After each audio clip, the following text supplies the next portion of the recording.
आपको याद होगा बेटा कि हम लोग मैथमेटिक्स में क्लास 12th की जो मैथमेटिक्स है उसमें हम लोग एक नया टॉपिक स्टार्ट कर चुके थे, जिसका लास्ट लेक्चर आपके सामने आ चुका होगा। और आज हम लोग नया टॉपिक जो हमने स्टार्ट किया था वो समाकलन है। तो लास्ट लेक्चर में हम लोगों ने समाकलन का इंट्रोडक्शन देखा और उससे रिलेटेड बहुत सारी बातों को समझा। आई होप कि आपको समझ में भी आया होगा। आज उसी से जुड़ी हुई कुछ और बातों को देखने के लिए हम आगे चलते हैं, क्वेश्चंस भी सॉल्व करेंगे। लेकिन उससे पहले जो फॉर्मूलाज हैं उनको थोड़ा देखना चाहेंगे कि इंटीग्रेशन में जो फॉर्मूलाज यूज होंगे वो कौन से होंगे और हमने उनको कैसे बनाया आखिरकार, ये भी हमको देखना है। अच्छा, तो एक बार फिर से मैं थोड़ा सा रिवाइज करा दूं आपको लास्ट लेक्चर की कुछ बातें। जैसे आपको मैंने बताया था कि differentiation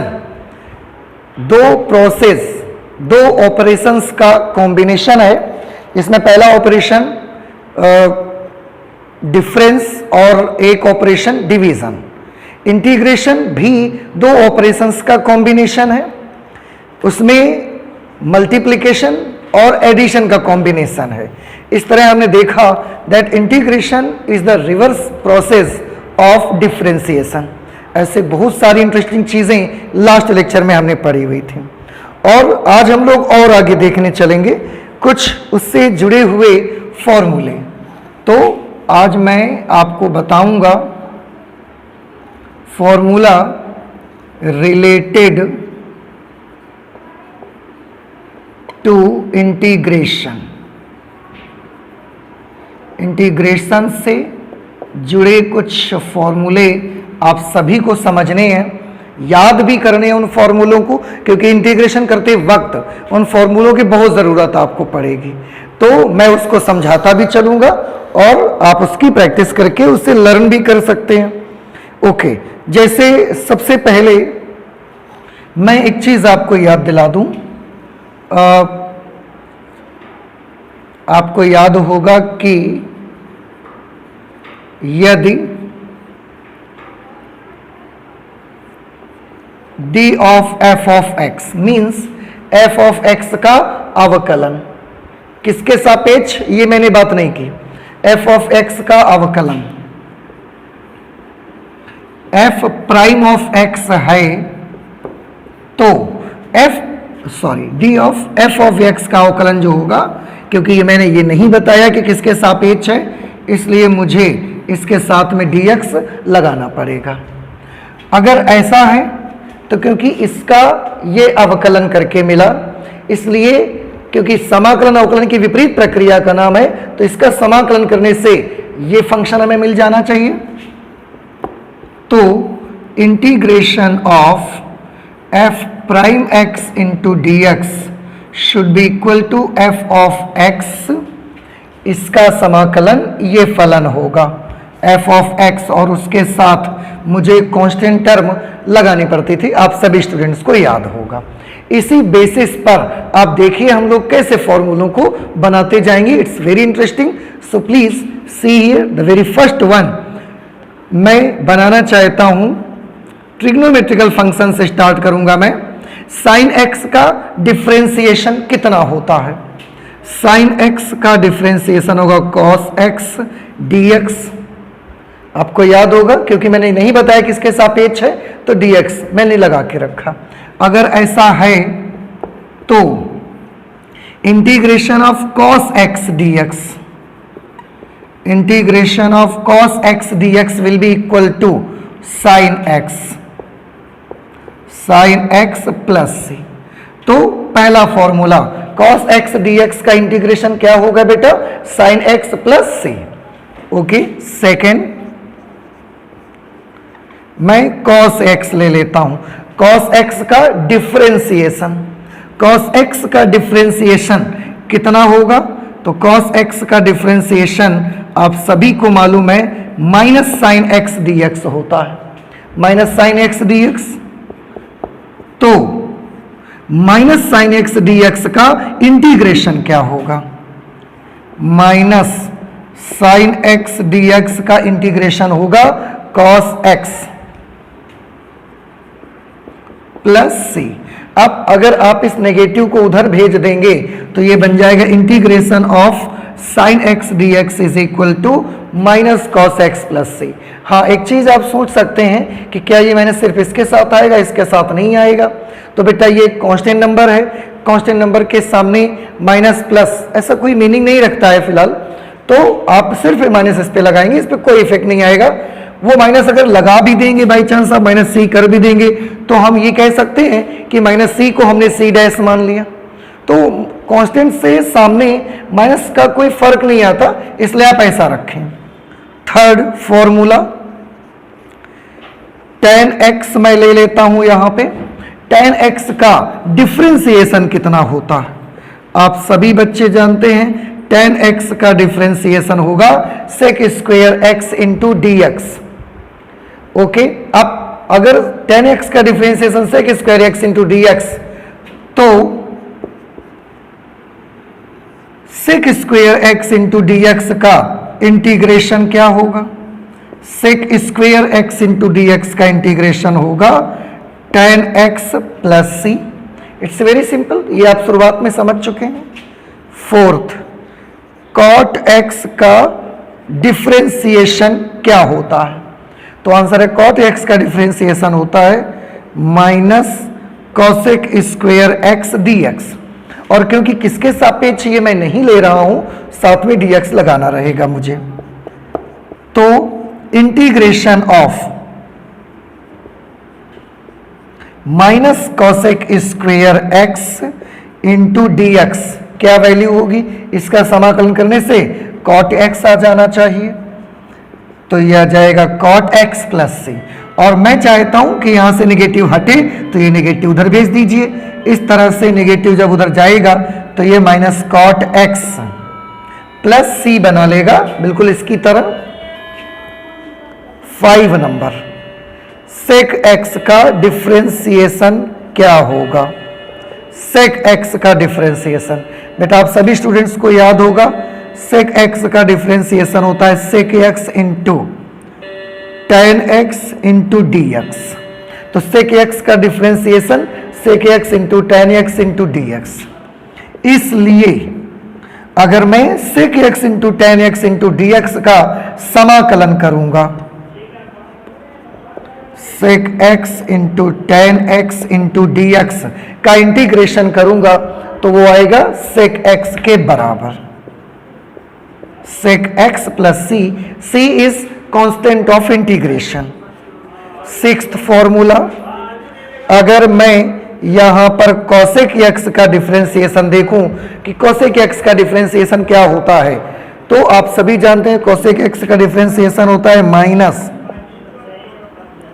cosec square x dx। No sorry, cosec x का इंटीग्रेशन होता है minus cosec x into cot x dx।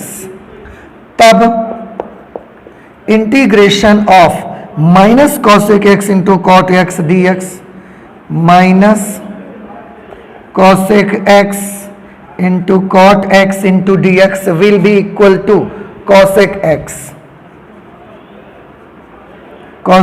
Plus C. और मैं फिर से यहां से माइनस हटाना चाहता हूं, तो माइनस हटा देंगे और ये माइनस आप इधर लगा देंगे। तो इस तरह से देखा हमने ट्रिग्नोमेट्रिकल जो फंक्शंस हमारे होते हैं उनके हमने समाकलन के फॉर्मूले देखे, और आप देख रहे हैं that the integration is the reverse procedure of differentiation. इसलिए मैं डिफरेंशिएशन भी लिख रहा हूं, उनके इंटीग्रेशन भी लिख रहा हूं। आपको ये सब याद रखने हैं, ये फॉर्मूले आपको याद रखने हैं। ये सब ट्रिग्नोमेट्रिकल फंक्शंस के इंटीग्रेशन के फॉर्मूला हैं। आप देखें ध्यान से बेटा, यहां से अगर आपसे कोई पूछता है कि जब आप cos x dx का इंटीग्रेशन करेंगे तो आपको आंसर क्या मिलेगा? sin x प्लस सी। sin x dx का इंटीग्रेशन करने से क्या मिलेगा? माइनस cos x प्लस सी। sec स्क्वायर x dx का इंटीग्रेशन करने से क्या मिलेगा? tan x plus C. तो ये कुछ फॉर्मूले हमारे इंटीग्रेशन के हमने अभी अभी बनाए। एक चीज आप देख सकते हैं कि यहां पर साइन कॉस और sec square x, cosec square x, sec x into tan x cosec x into cot x, इन सब के अभी हमने निकाले। ओके, कुछ फंक्शन आप हो सकते हैं आप देख रहे होंगे कि अभी उनके हमको नहीं मिले इंटीग्रेशन, तो डोंट वरी, हम जैसे जैसे आगे बढ़ते जाएंगे जब मुझे उसकी जरूरत आएगी मैं उनको आपको निकाल के दिखाऊंगा, आप बिल्कुल परेशान मत हो। तो अभी ये ट्रिग्नोमेट्रिकल फंक्शंस के आए, इसके बाद मैं ले लेता हूं इनवर्स ट्रिग्नोमेट्रिकल फंक्शंस को, उनके फॉर्मूले में बताता हूं। आप सभी बच्चे ध्यान से देखें। 7th, आप सभी बच्चों को याद होगा साइन इनवर्स एक्स का डिफरेंशिएशन क्या होता है। साइन इनवर्स एक्स का डिफरेंशिएशन, तो साइन इनवर्स एक्स का डिफरेंशिएशन होता है 1 upon under root 1 minus x square into D x. D X क्यों? क्योंकि मैंने नहीं बताया कि किसके सापेक्ष करिए, इसलिए अगर मैं इसका समाकलन करूंगा तो मुझे ये मिलना चाहिए, integration of 1 upon under root 1 minus x square D X, इसकी वैल्यू आएगी sine inverse x plus C. Okay, I hope कि अब आपको समझ में आ रहा होगा, कोई प्रॉब्लम नहीं हो रही होगी आपको। कॉस इनवर्स एक्स का इंटीग्रेशन, सॉरी डिफरेंशिएशन, इसका डिफरेंशिएशन होता है -1 upon under root 1 minus x square साथ में डी एक्स। देयरफॉर अगर मैं इसका इंटीग्रेशन करूंगा तो मुझे ये मिल जाएगा, और क्योंकि इसके साथ माइनस है तो मैं माइनस भी डायरेक्ट भेजे दे रहा हूं, जैसे पिछले दो फॉर्मूलों में, इसमें और इसमें 3 में मैं कर चुका हूं। इस तरह से मुझे मिलेगा integration of 1 upon under root 1 minus x square D x is equal to minus cos inverse x plus C, ये फॉर्मूला भी मुझे मिलेगा। ओके, नेक्स्ट 9th नंबर, इसमें मैं ले लेता हूं tan इनवर्स x का डिफरेंशिएशन। आप सभी को याद होगा tan इनवर्स x का डिफरेंशिएशन होता है 1 upon 1 plus x square into D x.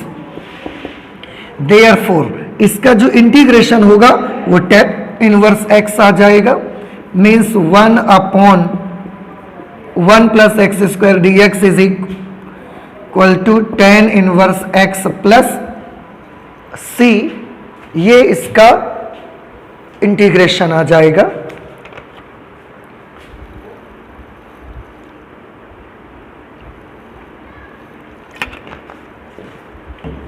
अच्छा, और आगे आते हैं 10th नंबर फॉर्मूला। अगर मैं आपसे कहूं कॉट इनवर्स एक्स का डिफरेंशिएशन कितना होगा, तो आप सभी जानते हैं -1 upon 1 plus x square d x, ये कॉट इनवर्स एक्स का डिफरेंशिएशन होता है। Therefore the integration of this function will be cot inverse x, और माइनस को भी एडजस्ट करिए साथ में, तो 1 upon 1 plus x square d x, 1 upon 1 plus x square d x is equal to minus cot inverse x plus c. 11th पे आएगा सबसे पहले सेक इनवर्स एक्स का डिफरेंशिएशन क्या होगा, तो सेक इनवर्स एक्स का डिफरेंशिएशन होता है 1 upon under root x square x into x square minus 1, x into under root x square minus 1 into D x, ये डिफरेंशिएशन होता है सेक इनवर्स एक्स का। तो इसका इंटीग्रेशन सेक इनवर्स एक्स आ जाएगा। It means integration of 1 upon x under root 1 minus x square, sorry x square minus 1 d x will be equal to sec inverse x plus c. Next 12th number, differentiation of cosec square x is equal to -1 upon x under root x square minus 1 इसलिए 1 upon x under root x square minus 1 minus फिर से इधर भेज देंगे तो इसका जो integration होगा, यहाँ dx मुझे लिखना रहेगा, इसका जो इंटीग्रेशन होगा वो आ जाएगा minus cosec inverse x plus C. तो अब हमने इनवर्स ट्रिग्नोमेट्रिकल फंक्शंस के भी फॉर्मूले देख लिए।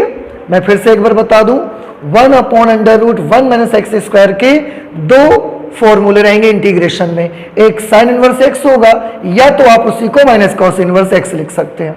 Similarly integration of 1 upon 1 plus x square d x के दो फॉर्मूले रहेंगे, tan इनवर्स एक्स भी सही है, माइनस कॉट इनवर्स एक्स भी सही है। सिमिलरली यहां पर भी आप देख रहे हैं दो फॉर्मूले इसके भी रहेंगे।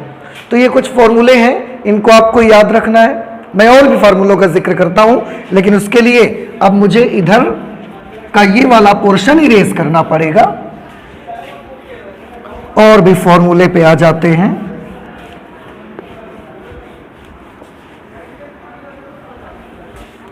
अच्छा, अब मैं कुछ और एक्स्ट्रा फॉर्मूलों की बात करता हूं। जैसे 12 था, 13th नंबर पे देखेंगे।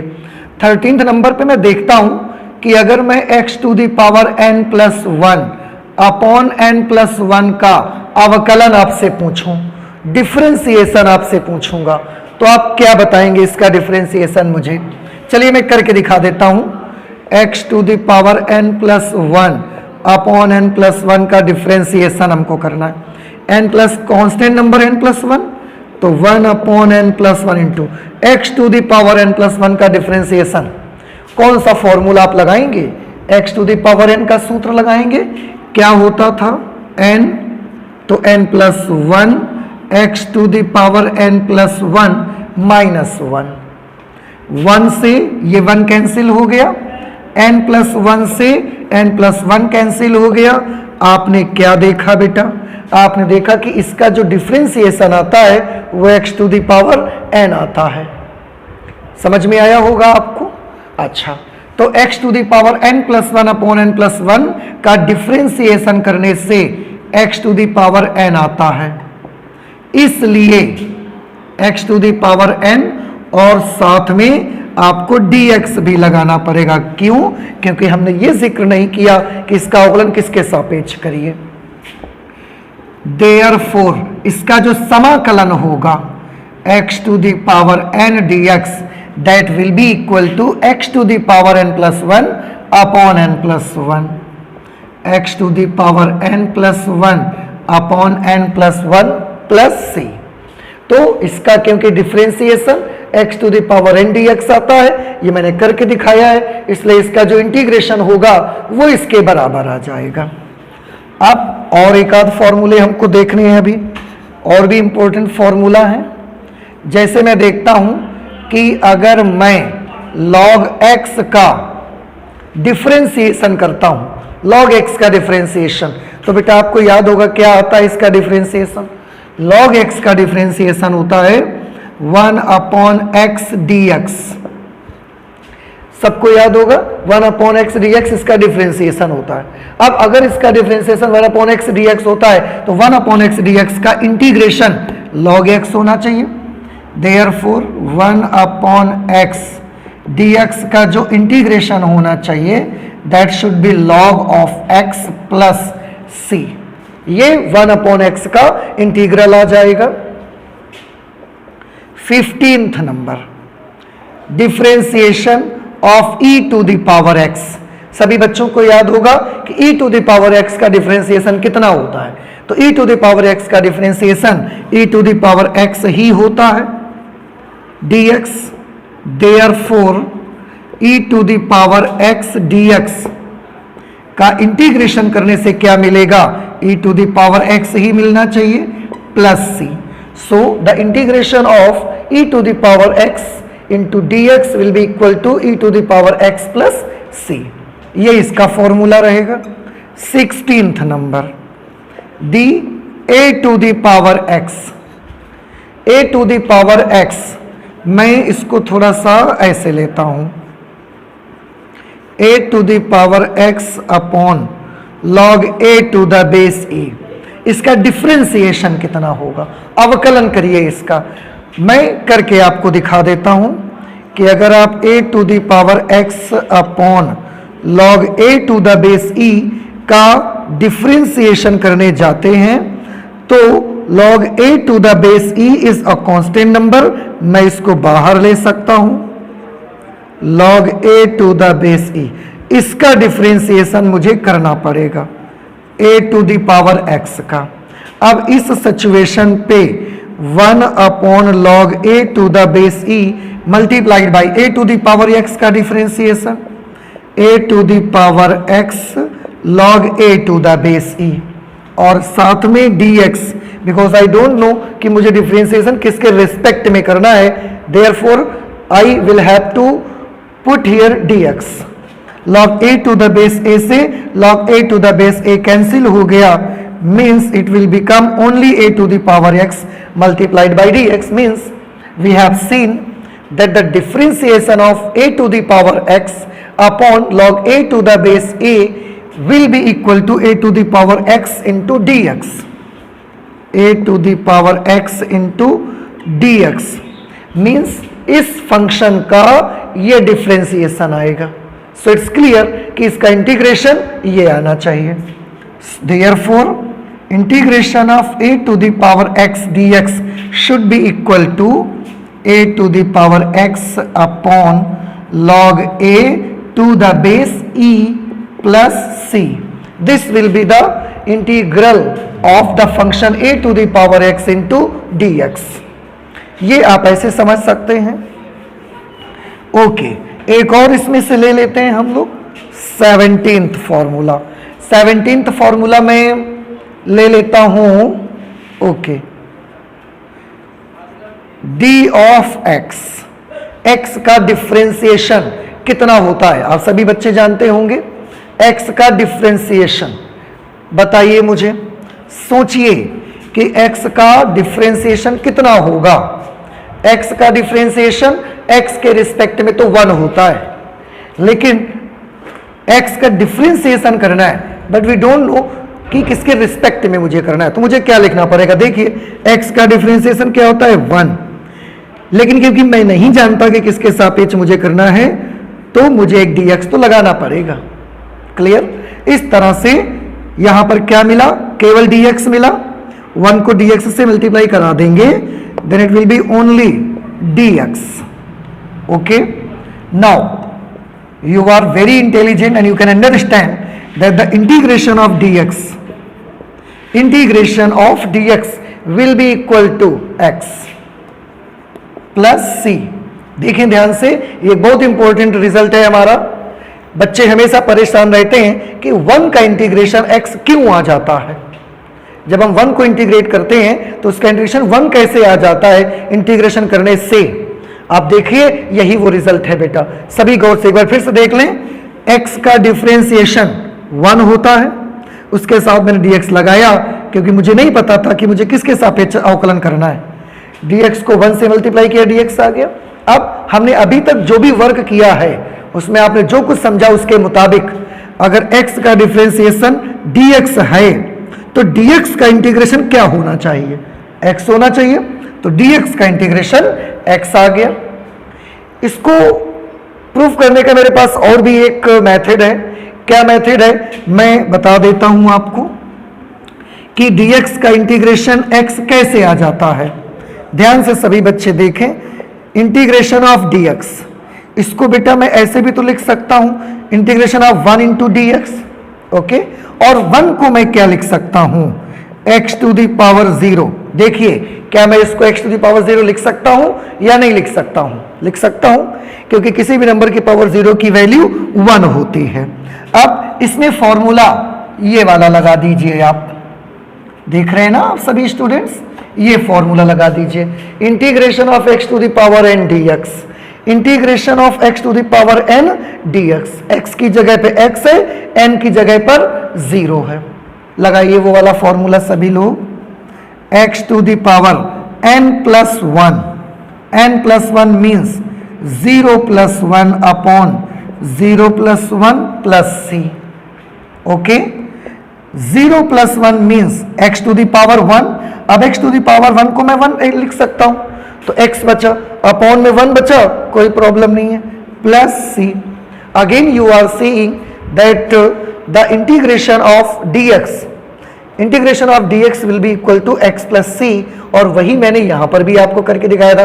तो आपको अगर ऐसे समझ में आता है तो ये भी बहुत अच्छी बात है, आपको ऐसे समझ में आती है तो वो भी बहुत अच्छी बात है, और अगर दोनों समझ में आती हैं तो सबसे अच्छी बात है।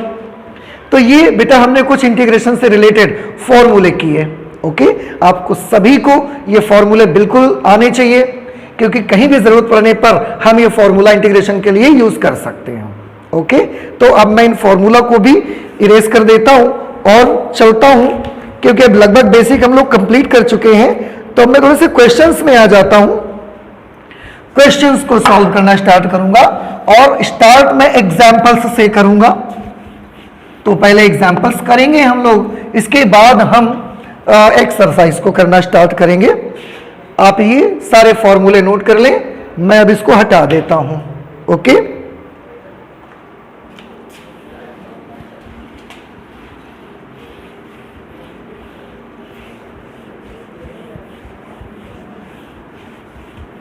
अच्छा, अब इसमें एक चीज मैं और आपको बताना चाहूंगा। जैसे मैं भूल गया हूं कि आपको ये बताना कि पढ़ने का तरीका क्या हुआ करेगा।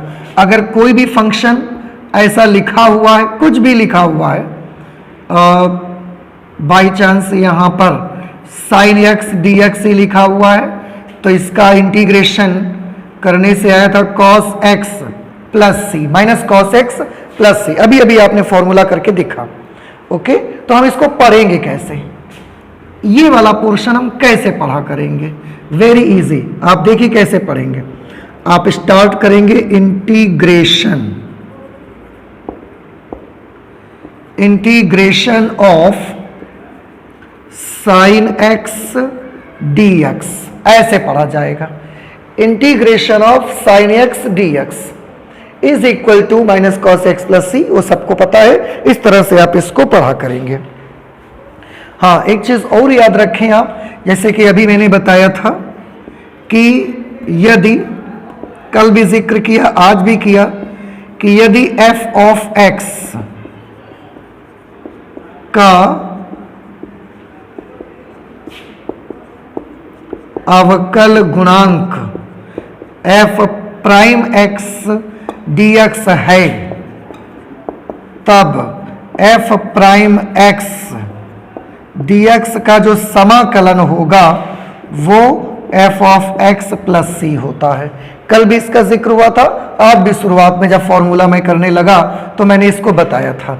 आप बेटा याद रखें, f ऑफ x का अवकल गुणांक अगर f प्राइम x dx है, तो f प्राइम x dx का जो समाकलन करेंगे तो fx ही मिलेगा। आपको बताना मैं ये चाहता हूं कि याद रखें, जिस भी फलन का आप समाकलन करते हैं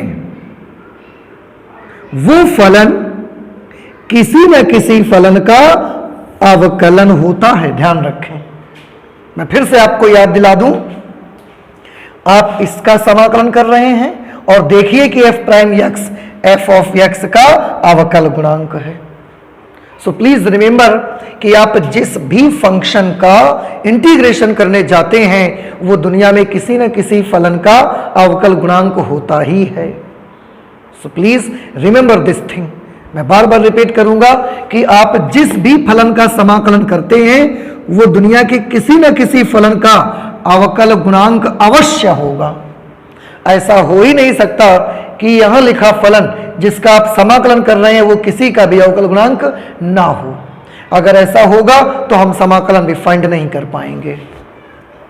ठीक है, तो ये आप बहुत याद रखें कि जिस भी फंक्शन का आप समाकलन करते हैं वो फंक्शन किसी न किसी दूसरे फंक्शन का डेरिवेटिव ही होता है। ओके, अच्छा, अब हम चलते हैं। तो आ जाते हैं, सबसे पहले एग्जाम्पल्स से स्टार्ट करेंगे। आपने सारा का सारा बेसिक देखा और फॉर्मूलाज भी मैंने सारे के सारे फॉर्मूला लिखे, आपने देखे। अब एग्जाम्पल, सबसे पहले मुझे एग्जाम्पल नंबर 1, मेरी सामने ये बुक है, दिखता है आपको भी, शायद एग्जाम्पल आपके सामने भी होगा। लिखा हुआ है निरीक्षण विधि का उपयोग करते हुए निम्नलिखित फलनों का प्रति अवकलज। प्रति अवकलज आपको बताया था, प्रति अवकलज का मतलब समाकलन होता है, हमको समाकलन ज्ञात करना है। निरीक्षण विधि का उपयोग करना है मुझे, निरीक्षण विधि का उपयोग करना है मींस आपने अभी जो सारे फॉर्मूले पढ़े इनका यूज नहीं करना, आपको इस तरीके का यूज करना है, ये वाला तरीका यूज करना है,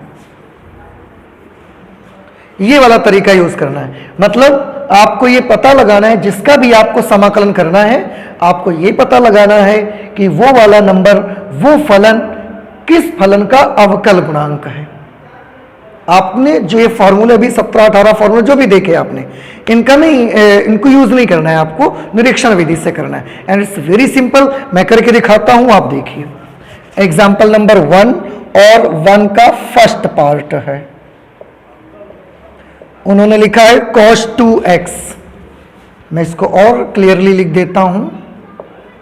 cos 2x का मुझे समाकलन करना है, फर्स्ट का second part 3x square plus 4x cube का भी हमको समाकलन करना है। और अब मैं इसको हटा देता हूं, इसका जो थर्ड पार्ट है वो थर्ड पार्ट है 1/x, where x is not equal to 0, means x का मान 0 के बराबर नहीं है। तो मैं कोई फॉर्मूला अप्लाई नहीं कर सकता हूं, मुझे वही लॉजिकल मेथड यूज करना पड़ेगा, निरीक्षण विधि मैंने लगानी पड़ेगी। सबसे पहले देखें, मैंने बताया आपको इसका समाकलन करना है। अभी बेटा मैंने जिक्र किया कि आपको जिसका भी समाकलन करना होता है वो जरूर किसी न किसी फलन का अवकल गुणांक होता है। हमको इसका समाकलन करना है तो जरूर ये किसी न किसी का तो अवकल गुणांक होगा ही। किसका अवकल गुणांक है वो फलन सर्च करना है हमको। देखिए मेथड सुनिए बेटा मेरी, फिर से मेरी बात सुनिए। अभी मैंने क्या जिक्र किया था कि जिसका भी आपको इंटीग्रेशन करना होता है वो किसी ना किसी फलन का अवकल गुणांक होता है। ओके, एग्जाम्पल नंबर 1 के फर्स्ट पार्ट पे मुझे cos 2x का समाकलन करना है, इसको मुझे इंटीग्रेट करना है। अच्छा, अगर इसको मुझे इंटीग्रेट करना है तो जरूर ये किसी न किसी फलन का अवकल गुणांक होगा। वो फलन ढूंढिए आप सबसे पहले कि ये किसका अवकल गुणांक है। तो मैंने सर्च किया और मुझे अंदाजा लगा कि sin 2x के डिफरेंशिएशन में ये जरूर आता होगा। सोचिए थोड़ा सा, sin 2x को डिफरेंशिएट करिए जरा। sin 2x को डिफरेंशिएट करेंगे तो क्या मिलेगा? sin x का डिफरेंशिएशन होगा cos 2x और 2x का करेंगे तो 2 आएगा और उसके साथ आएगा dx। ओके, तो cos 2x को इंटीग्रेट करना है मींस मुझे cos 2x dx की वैल्यू फाइंड करनी है बेटा। देखिए मैंने यहां पर लिख दिया है, आपको cos 2x का समाकलन करना है मींस आपको integration of cos 2x dx की वैल्यू फाइंड करनी है। अब सबसे पहले मैंने ढूंढा कि यह cos 2x किसका अवकल गुणांक होता है, तो cos 2x sin 2x के अवकल गुणांक में आता है। अगर ऐसा है, इसका अवकल गुणांक ये है, therefore 2 cos 2x dx का समाकलन करने से क्या मिलेगा आपको बताइए मुझे। समाकलन करने से मिलेगा sin 2x। ओके, आप चाहें तो प्लस सी लगा सकते हैं इस पे।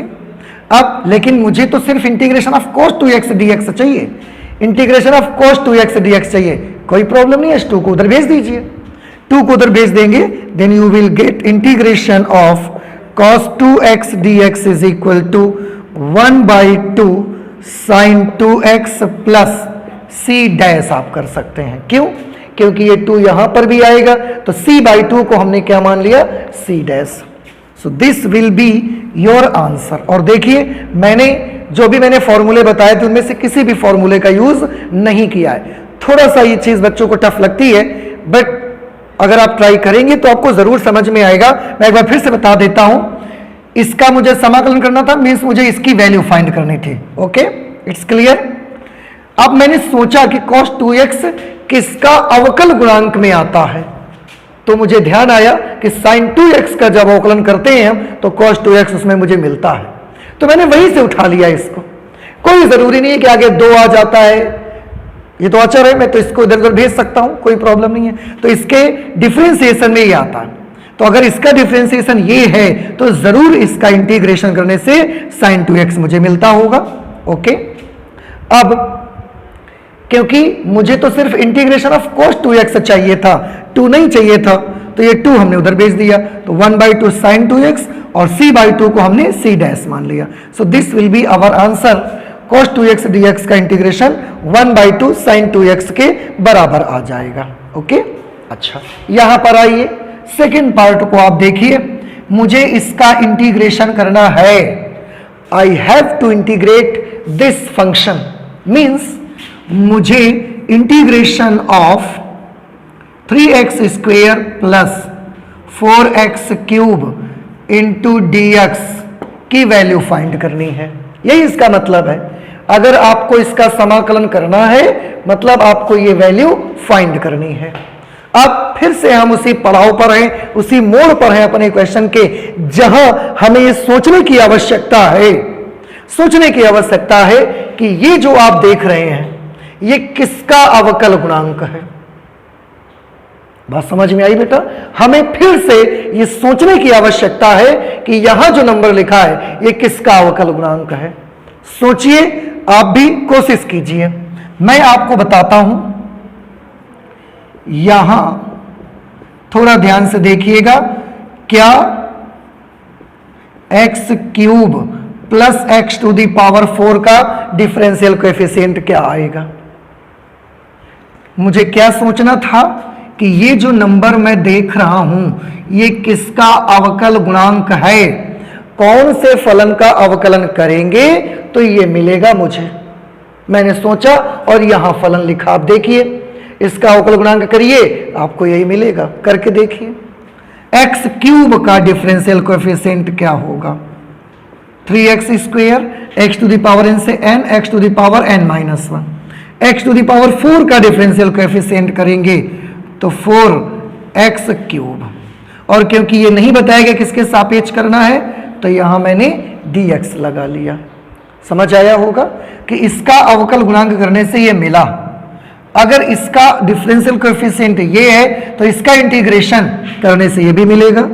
Therefore integration of 3x square plus 4x cube into dx should be equal to x cube plus x to the power 4 plus c। और आप देखें बेटा, लकीली सौभाग्यवश आज हमारा यही आंसर हमको चाहिए था, ना तो मुझे कुछ यहां से इधर ले जाना है और ना तो कुछ वहां से इधर लाना है, इसी का आंसर मुझे चाहिए था। आप देखें इसका आंसर हम निकाल चुके हैं। थर्ड पार्ट पे आ जाते हैं। थर्ड पार्ट पे 1/x का इंटीग्रेशन चाहिए, मींस हमको क्या चाहिए, हमको चाहिए इंटीग्रेशन ऑफ 1/x dx, हमें इसकी वैल्यू चाहिए। इसका इंटीग्रेशन करना है मींस मुझे इसकी वैल्यू चाहिए। ओके, अच्छा अब फिर हम क्वेश्चन के उसी मोड़ पर हैं जहां आवश्यकता है हमें ये सोचने की कि क्योंकि मुझे 1/x का समाकलन करना है तो आवश्यकता है मुझे यह सोचने की कि 1/x किसका अवकल गुणांक होता है। सोचिए, 1/x किसका डिफरेंशियल कोएफिशिएंट होता है, तो बेटा आंसर है कि 1/x log x का डिफरेंशियल कोएफिशिएंट होता है। ओके, तो मैं यहां लिखता हूं क्योंकि differential coefficient of log x is equal to 1/x, क्योंकि log x का डिफरेंशियल कोएफिशिएंट 1/x होता है, therefore 1/x into dx, therefore integration of 1/x dx should be equal to log x plus c। और बेटा देखें इसी की value आपको निकालनी थी। तो ये क्वेश्चन थोड़ा सा स्टूडेंट्स को मैंने गौर किया है कि स्टूडेंट्स को थोड़ा सा ये कंफ्यूज करते हैं, थोड़ा सा परेशान करते हैं, बट डोंट वरी, कोई प्रॉब्लम की बात नहीं है। जब भी किसी फलन का समाकलन करने के आए और वो भी निरीक्षण विधि से करने को आए, तो सबसे पहले आपको अपने मन में ये सोचना है कि जिस फलन का भी हमको समाकलन करना है, जैसे यहां करना था 1/x dx का, यहां करना था 3x² + 4x³ dx का, यहां करना था cos 2x dx का, तो सबसे पहले आपको सोचने की आवश्यकता है कि ये किस फलन के अवकल गुणांक हैं। एक बार अगर आपने ये चीज सर्च करके पता लगा ली, तो बस ये जिस फलन के अवकल गुणांक होंगे वो फलन ही इनका समाकलन बन जाएगा। यही बस हमको करते रहना है। ओके, और आपको बेटा याद होगा, मैंने कल भी बताया था कि यहां लिखे हुए नंबर को हम बोलते हैं समाकल्य, और यहां लिखे नंबर को हम बोलते हैं समाकल, इंटीग्रल, इंटीग्रैंड। लास्ट लेक्चर में भी ये बातें आपको बताई गई हैं।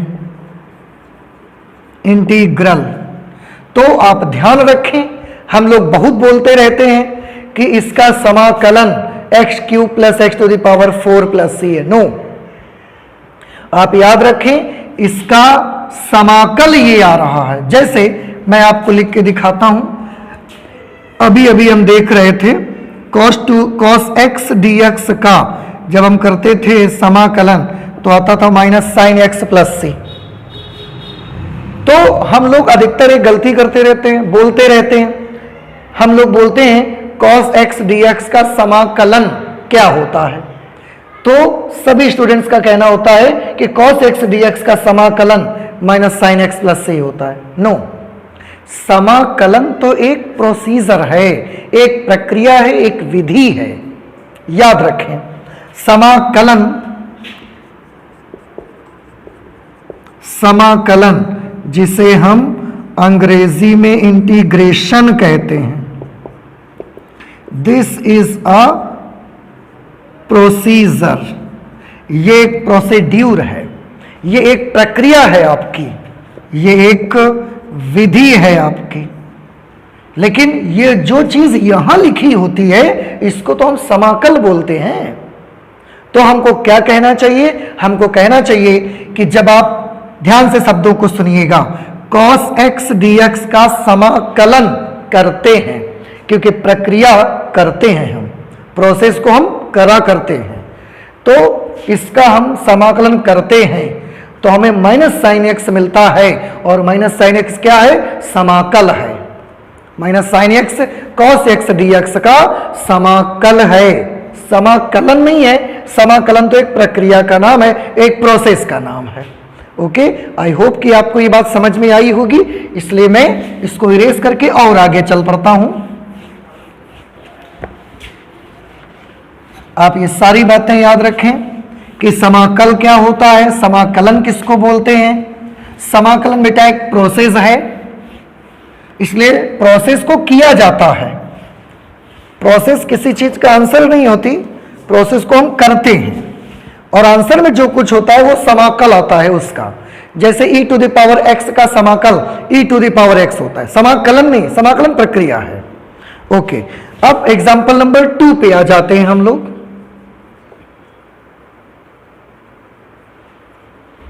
एग्जाम्पल 2 पे फर्स्ट पार्ट हमने देखा, लिखा हुआ है निम्नलिखित समाकलनों को ज्ञात कीजिए। क्वेश्चन है x³ - 1/x² × dx, इसका मुझे करना है समाकलन।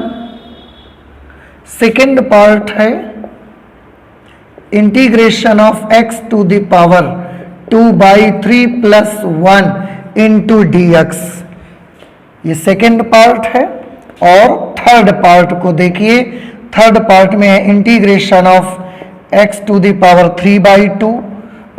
2e⁻x -1/x × dx, क्योंकि जब तक इसके साथ dx नहीं लगा रहेगा हमारा क्वेश्चन अधूरा है और हम उसको नहीं कर सकते, गलत लिखा हुआ है वो। इसको मुझे इंटीग्रेट करने हैं तीनों पार्ट। ध्यान से देखें। और इस बार बेटा क्वेश्चन में ये नहीं बोला गया है कि निरीक्षण विधि से आप करें, इसलिए इस बार आप निरीक्षण विधि का यूज ना करें।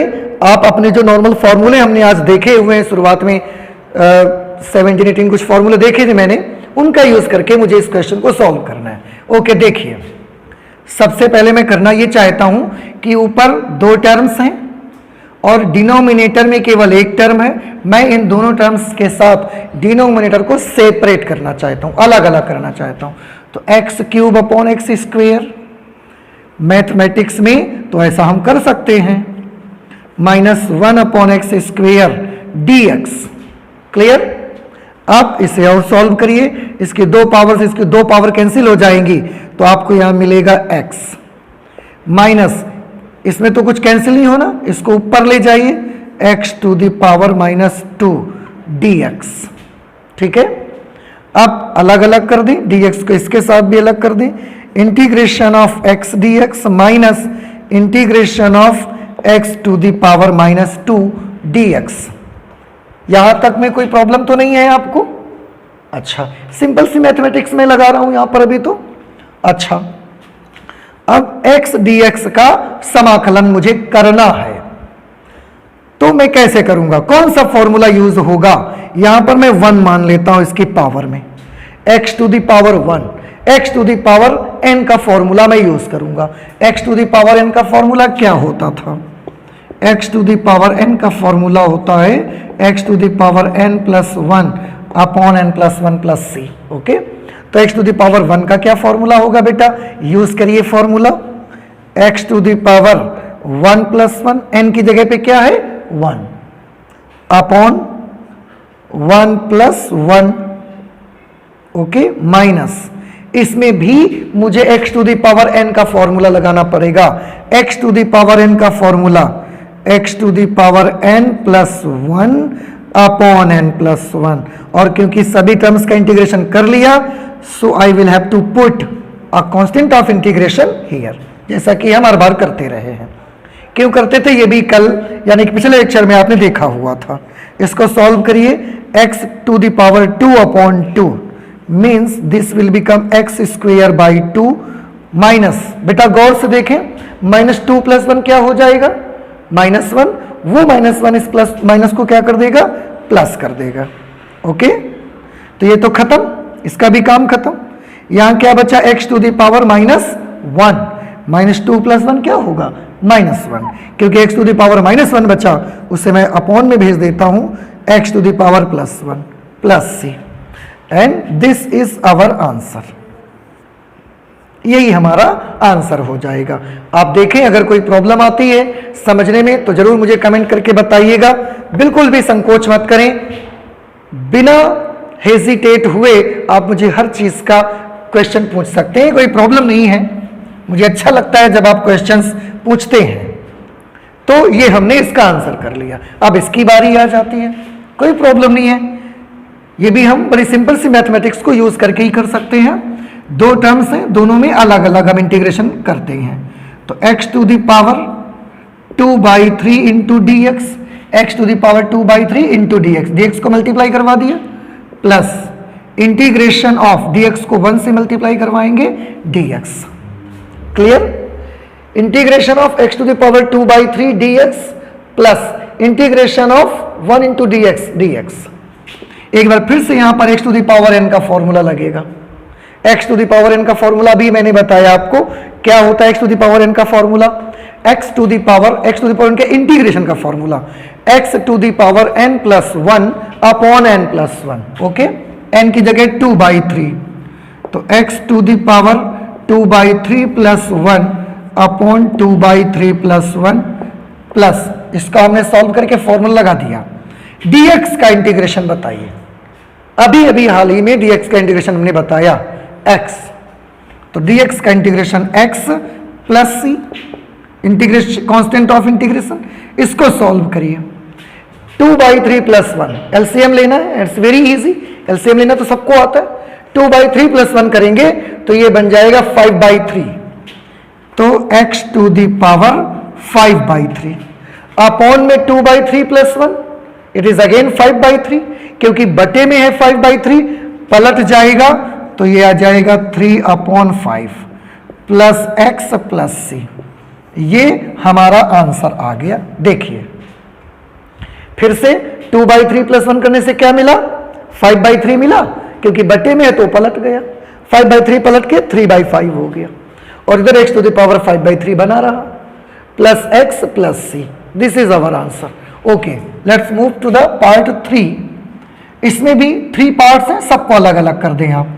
हम इसको ऐसा लिख सकते हैं x to the power 3/2 dx, इसके साथ भी dx, plus integration of 2e to the power x dx minus integration of 1/x dx। Okay, x to the power 3/2. Again, in this term, I will have to apply the formula of integration x to the power n to the x to the power n। x to the power n के integration का formula आप लगाइए।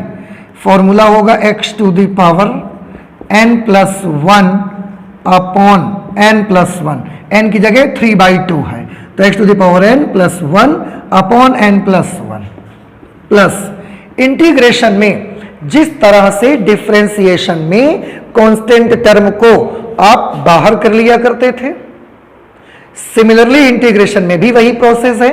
Constant term integration में भी जो मिलेगा उसे आप बाहर कर लिया करेंगे। तो यहां 2 मिला, 2 is a pure constant number, so we can take it out. Integration of e to the power x dx minus, देखिए बेटा, इंटीग्रेशन ऑफ 1/x dx।